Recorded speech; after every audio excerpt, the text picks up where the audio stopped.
Ladies and gentlemen, welcome back to Marty's Toybox. For today's video, we are going to be checking out and reviewing the Raw Tag Team Championship Commemorative Belt.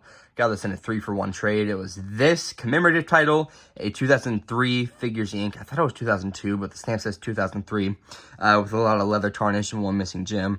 And then a 24/7 championship replica belt with a little bit of leather tarnish. Weighted main plates. There's magnets under the main plate to add weight to it to make it more ring accurate. And there was a line going through the side plate and the main plate. Kind of noticeable on the 24/7 title, just because it's so bland. But I got all three of these belts just for my ECW Championship replica belt.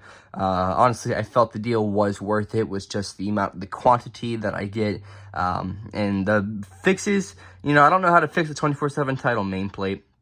But the leather, definitely an easy fix. Just get it re-leathered. But anyways, the final one out of all three is the Raw Tag Team Championship Commemorative Belt.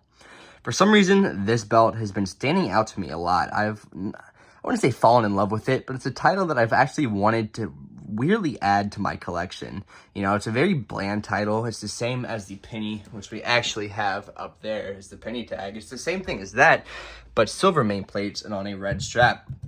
For some reason, the silver and red has really been calling my name as of late. I looked at the Universal title, the red strapped one, and I'm like, wow, that belt actually looks pretty freaking good. And the same thing with the Raw Tag Team title. Whenever someone sells it, or I see someone selling a replica belt of it, or even a commemorative, I'll contact them. And none of the deals went through, but it all was saved for this deal with Hunter that I did. He mentioned it, and after this, and then 24/7 title, I'm like, wow. And then he mentioned the Figures Inc. title as well. It was damaged, but also another belt. I cannot say no. I don't think anyone else really could say no either, unless you were a diehard fan of the ECW title. But I can rebuy that back for just like $300. So really, I think it was a really good deal. But anyways, let's take a look at this title. You have the WWE logo at the top of the main plate there. Then you have a maze pattern going all around the main plate. It's a very big circular main plate. And then you have just normal lines showing through it, and it dips into more maze pattern. Tag Team Champions right there.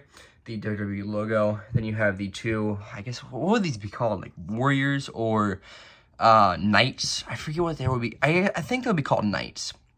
On each side of the main plate. I love the maze pattern that they actually have on these titles. And then there is a close-up of those. A little bit of tarnish there. I think that might just need to be washed, and then it will be fine. So we might clean this title. And then here is the side plates. You have the WWE logo with the star behind it and more maze patterning. And then same thing right here. You have the knight on this side. And then the same side plates on this side right here. The sheer size of this belt is absolutely gigantic. I was honestly surprised when I pulled this out of the belt bag with just how big this thing is. As you see, in comparison to my hand, like my hand looks tiny compared to it. It's a big belt.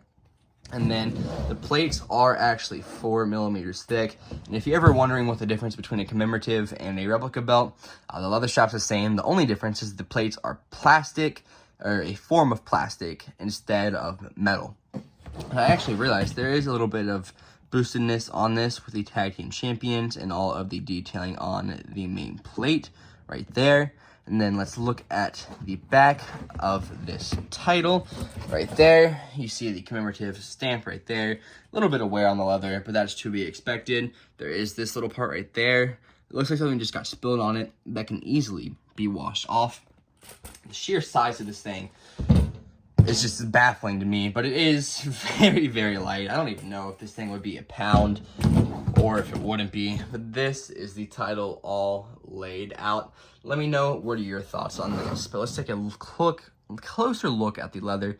You have the WWE stamp there, the silver snapbox, some pretty actually decent detailing on the leather right here, and then it carries on and it's the same way on this side. But anyways, let me know, what are your thoughts on the Raw Tag Team Championship, and do you have it in your collection? And I thank you guys for watching, and I'll see you guys next time.